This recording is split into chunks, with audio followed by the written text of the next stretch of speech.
We found it in the silent drift. An abandoned relay station, old and forgotten. It hung in the black between warring stars. For generations, we only knew the fight. We knew the clang of hull plating. We knew the flash of plasma cannons. This was something different. It was quiet. The relay was a lattice of unknown alloys. It did not reflect light. It seemed to drink the starlight around it. Our ships approached with caution. Weapons were charged, shields were humming. But the relay offered no threat. It only offered a soft, low hum. That hum was a promise. It resonated deep in our bones. It spoke of connections. It hinted at a bargain beyond our wars. We had traded territory for treaties. We had traded lives for resources. This felt bigger. This felt like an escape. We opened a channel, and the universe answered back. The answer was a ghost. A fragmented message, weak with age. It flickered across our screens in a dead language. Our linguist machines worked furiously. They pieced together the whispers of a forgotten time. The message spoke of a pact with a great and ancient race. The Elder Ones. They were said to be the first, the ones who drew the star maps. The message was a warning and an invitation. It spoke of a trade route, a path to prosperity beyond any empire's dream. But it came with a condition. We had to understand the original pact. We had to decipher its terms before our rivals arrived. Our long-range sensors picked up faint signatures. War fleets from the Cathar Dominion and the Obsidian Hegemony. They were our oldest enemies.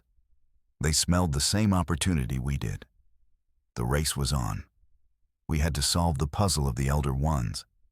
We had to do it before war found us again. The relay began to sing a new song. The fragmented message stabilized. It resolved into a brilliant display. Maps of hidden wormholes flickered to life. These were not the chaotic tunnels we knew. These were stable, deliberate pathways. They were highways through the folds of space, a gift from the star-born cartographers of old. The maps showed routes to the galaxy's hidden corners. They led to worlds we had only dreamed of. And at the center of it all, a nexus, a single point where all paths converged.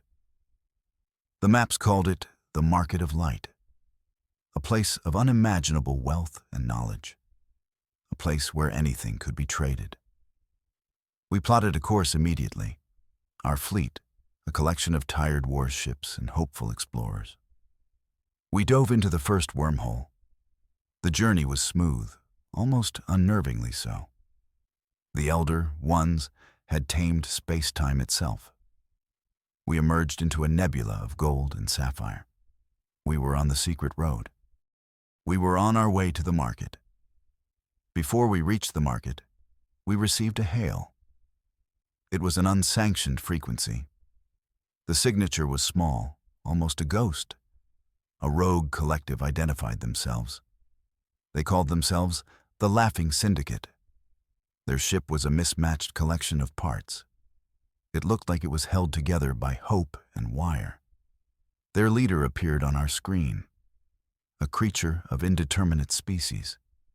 It had far too many eyes, and it was grinning. The syndicate offered us a deal. They knew the market.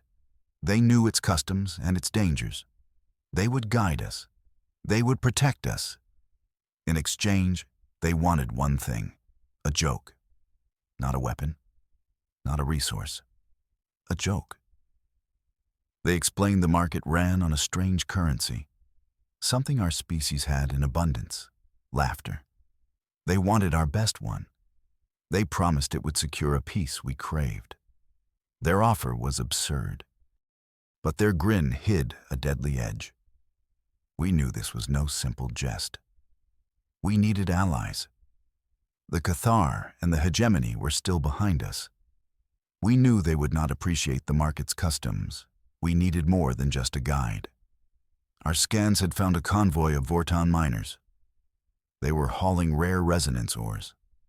They were slow, heavy, and vulnerable.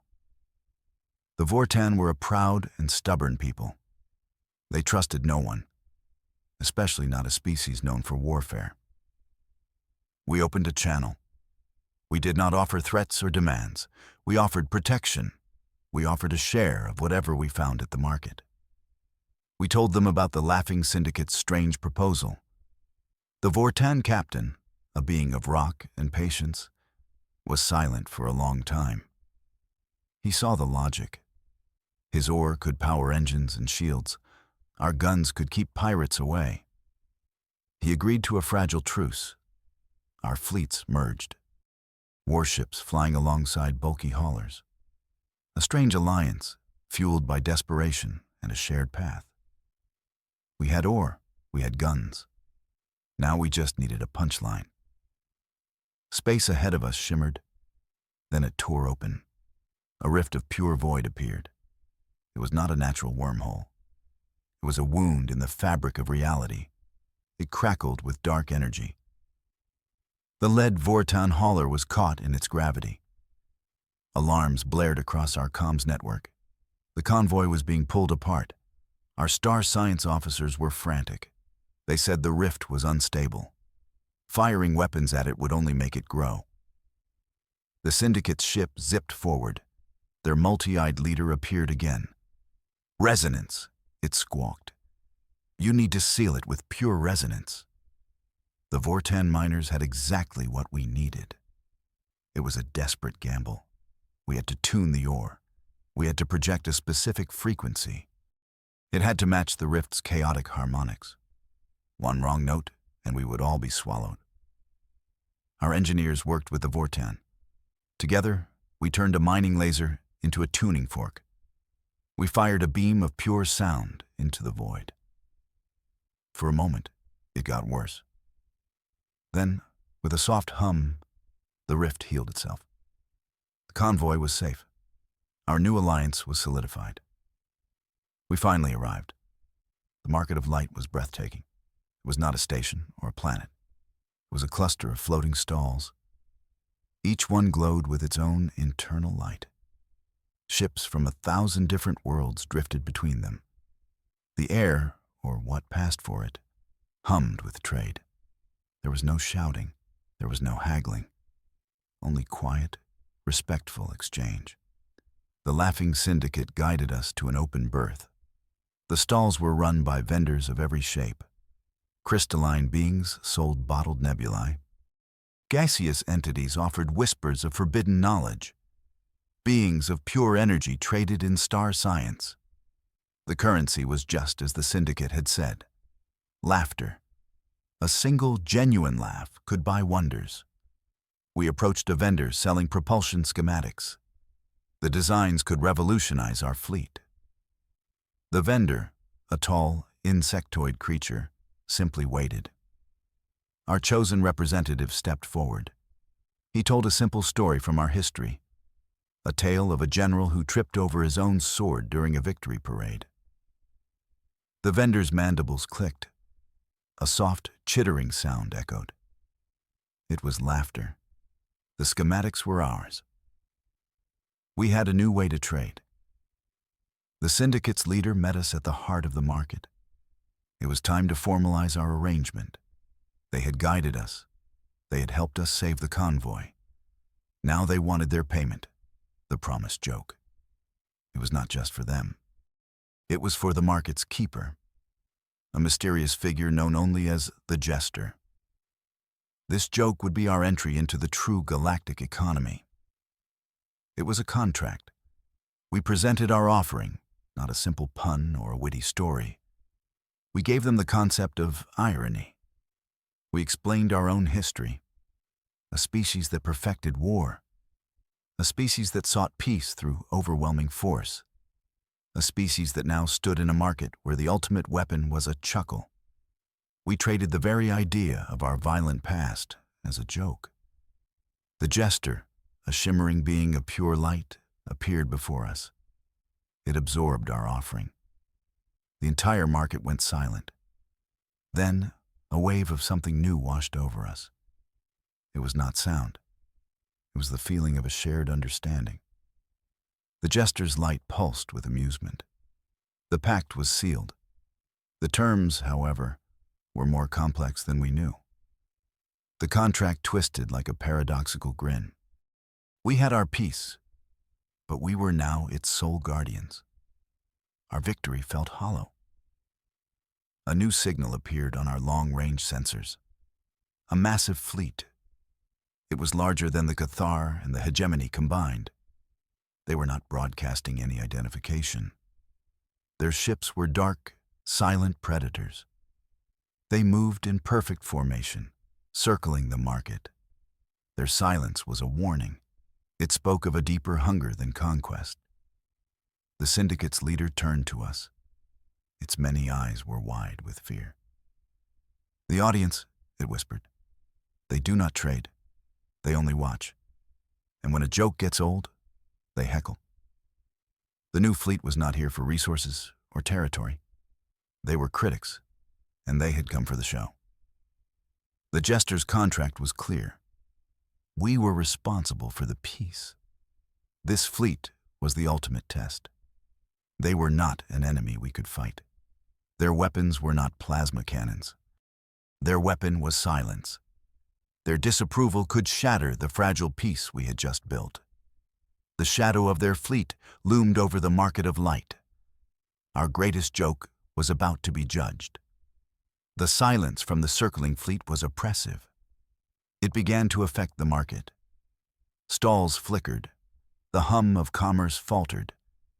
Then, the lead ship of the audience broadcast a single, simple signal. It was a flat tone, a universal expression of disapproval. The joke's power, our story of irony, began to shatter. The concept was too specific to our own history. It did not translate. Chaos erupted. The Vortan miners, spooked by the failing peace, powered up their weapons. Other vendors scrambled to flee. The Cathar and Hegemony fleets, seeing the disruption, jumped in. They saw weakness. The market became a crossfire of panicked ships and opportunistic warlords. The fragile peace we built cracked apart. The laughter had died. Our fleet was in disarray. The alliance was broken. The Vortan saw us as failures. The syndicate had vanished. Our warships were outnumbered and outgunned. The dream of a new era was dissolving into the same old war. We broadcast desperate pleas for order. But no one was listening. They were all lost in the renewed fear. We had to do something. We opened a channel to all ships in the market. Not as commanders, not as warriors. We broadcast as storytellers. We did not talk about strategy or truces. We reminded them of the rift. We reminded them how we, humans, Vortan, and the Syndicate, had worked together. We sealed a tear in space with shared purpose.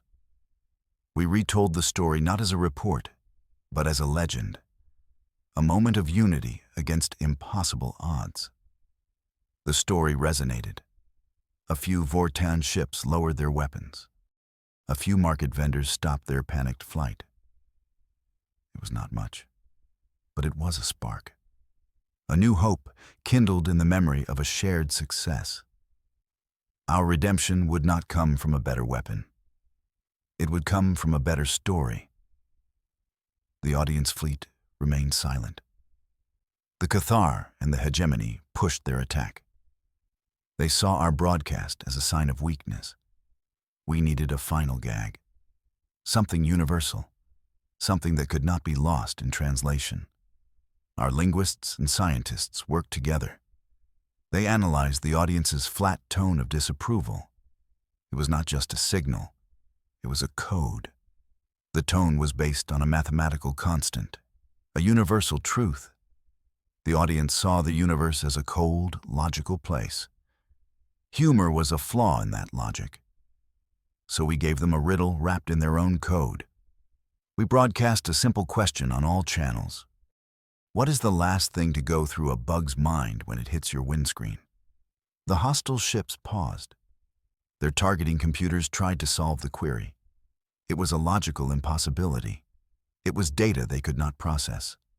We followed it with the punchline, translated into pure mathematics. Its own backside.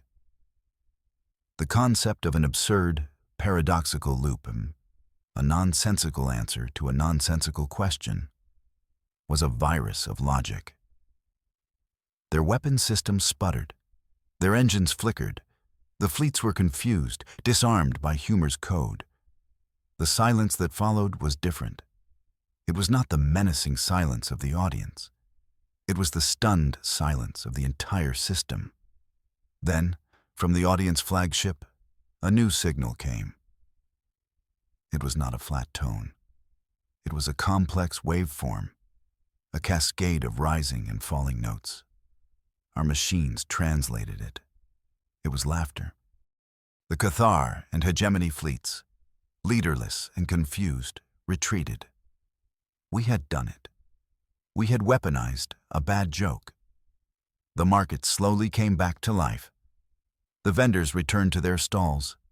The Vorton opened a channel, their captain giving a slow nod of respect. With laughter as our treaty, we sealed the stars together. We established the new accord, a peace based not on fear, but on a shared sense of the absurd. The galaxy listened, startled and profoundly relieved. Our story spread. Tales of the human joke that disarmed a fleet became legend. Worlds that had been at war for centuries opened negotiations. They did not trade threats. They traded stories. They exchanged humorists and comedians like ambassadors. We became known not as warriors, but as the galaxy's jesters, the architects of the laughing peace. Future generations would trade war for wit. They would build on our legacy. Our history books were filled with the wars of the past. But now, new chapters were being written. Chapters filled with clever riddles and diplomatic punchlines. We had given the universe a new way to solve its problems. We had taught it to laugh at itself. It was our greatest contribution. We often look back at that day. We stand on the bridges of our ships, watching the quiet horizon. The trade lanes are busy. Ships of all kinds pass each other in peace. The market of light is brighter than ever. The universe no longer hums with the energy of war machines. It now hums with a different energy, the low, gentle, and constant sound of shared laughter. And we, the accidental comedians, can finally rest